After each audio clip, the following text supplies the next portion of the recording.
Imaginez un monde où l'illusion n'est plus un art mais une science, où les apparences ne trompent plus par maladresse mais par calcul. Un monde où votre reflet peut vivre une vie qui n'est pas la vôtre, dans une vidéo que vous n'avez jamais tournée, avec des mots que vous n'avez jamais prononcés. Ce monde, ce n'est pas demain, c'est aujourd'hui, et il a un nom, deepfake.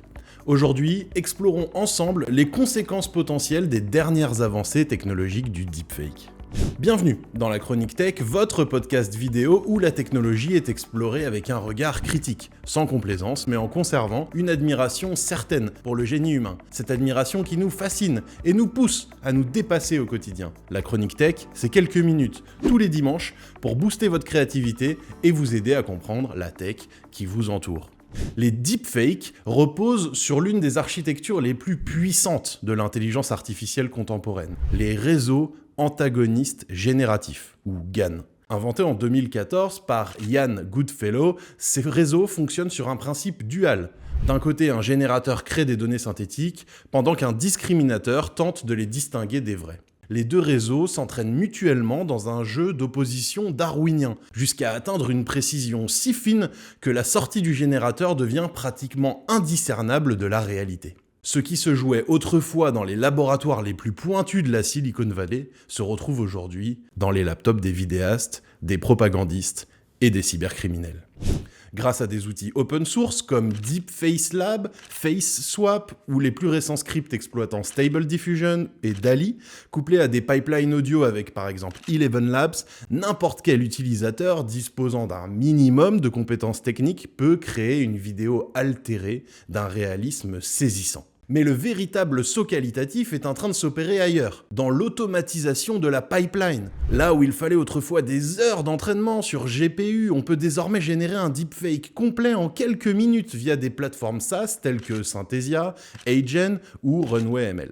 Ces services exploitent des modèles de diffusion qui utilisent la rétropropagation de bruit sur une image pour générer des visages ou des corps entièrement artificiels animés en temps réel par de simples scripts ou textes. Le deepfake devient non seulement accessible, mais scalable.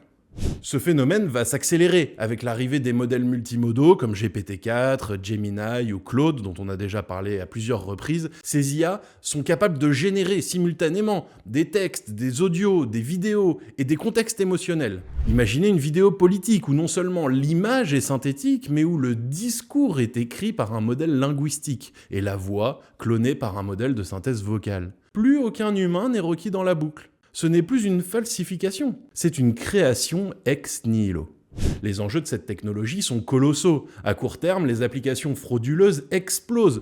Escroquerie vocale aux dirigeants d'entreprise, faux appels de proches pour obtenir de l'argent, campagne de déstabilisation géopolitique par diffusion de fausses vidéos de guerre, d'aveux ou de scandales. L'image n'est plus une preuve. Le témoignage filmé devient suspect. Le réel chancelle, mais les implications les plus inquiétantes sont peut-être ailleurs. Plus lente, plus subtile. À mesure que nous nous habituons à voir des visages synthétiques, parler sans faille, à entendre des voix recréées à la perfection, c'est notre rapport même à l'authenticité qui se dégrade. Dans une société où l'image remplace l'expérience, où la virtualité colonise le symbolique, le deepfake devient une arme culturelle. Il efface la singularité, il dilue l'identité, il normalise le simulacre.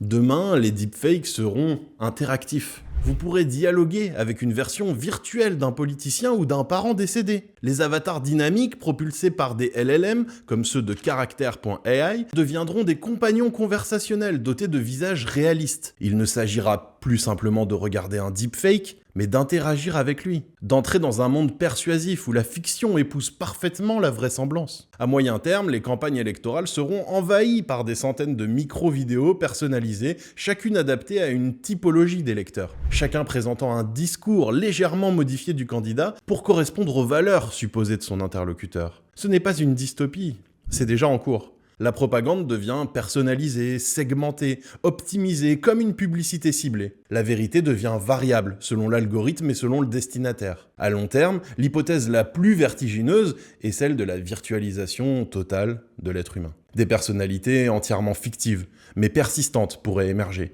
Influenceurs créés de toutes pièces, stars médiatiques sans corps, mais omniprésentes sur les réseaux sociaux. L'humain réel, avec ses limites, ses imperfections, ses hésitations, paraîtra fade, à côté de ces avatars idéalisés. On peut imaginer un monde où l'on louera son visage pour des campagnes publicitaires automatisées, ou pire, où l'État détiendra un double numérique de chaque citoyen à des fins de surveillance, de simulation, voire de sanctions prédictives. Car derrière la technique, il y a une vision du monde. Le deepfake est la face esthétique d'un glissement idéologique, celui d'une société qui préfère l'image contrôlée à la parole risquée, le faux rassurant au vrai incertain. Une société de la gestion et de la maîtrise qui voit dans la synthèse un remède au désordre du réel. Ce n'est pas un hasard si les régimes autoritaires sont parmi les plus friands de ces technologies. En Chine, les agences d'information officielles ont déjà des présentateurs deepfake, infatigables, inaltérables, toujours alignés avec la ligne du parti. Voulons-nous confier notre mémoire, notre parole, notre image à des intelligences capables de les manipuler au pixel près? Voulons-nous vivre dans un monde où tout peut être faux, même ce qui nous touche le plus intimement? Ou préférons-nous affirmer, sans naïveté mais avec exigence, la valeur du vrai, du tangible, du témoin oculaire?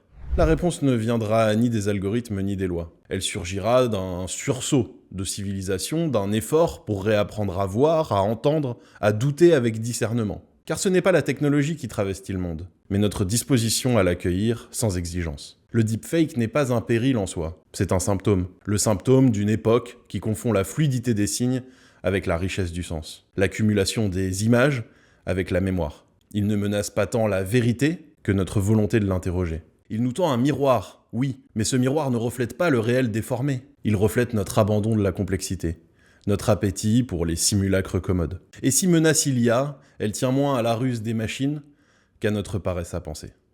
Merci d'avoir regardé la Chronique Tech. Nous vous incitons à nous laisser une note sur la plateforme sur laquelle vous nous regardez ou nous écoutez pour nous aider à rencontrer notre public. N'hésitez pas également à vous abonner et à liker cet épisode. N'hésitez pas également à poser toutes vos questions. Et à dimanche prochain.